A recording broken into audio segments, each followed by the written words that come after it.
যখন বোনকে দিদির বই নিয়ে পড়তে বলে। এই মানা, তোর সব পুরনো বইগুলো বোনকে দিয়ে দিস। হ্যাঁ মা, ঠিক আছে, আমার সব বইগুলো তো নতুনের মতনই আছে। ওই বইগুলো নিয়েই তোর বোন পড়বে, ঠিক আছে? আমি সব বইগুলো তোকে এনে দিচ্ছি, দাঁড়া দাঁড়া। না মা, আমি ওর বই নেব না। ওই বইগুলো নিয়েই তুই পড়। আবার কেন টাকা খরচা করতে যাব বই থাকতে? দূর এই নে, এই বইগুলো ধর, এই বইগুলো নিয়ে তুই পড়বি। দূর ব্যাং।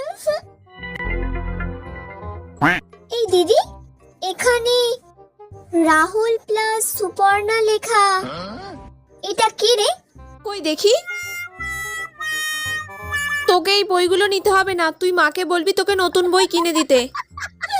এবার মজা দেখাবো। তাহলে তুই মাকে বল আমাকে নতুন বই কিনে দিতে। কি রে, তোর বইগুলো তুই ওকে দিচ্ছিস না কেন? না মা, আমি আমার বই ওকে দেবো না, তুমি ওকে নতুন বই কিনে দাও। হ্যাঁ মা, আমিও তোকে সেটাই বলছি যে আবার নতুন বই কেনার কি দরকার, তোর বই নিয়েই তো আমার হয়ে যেত।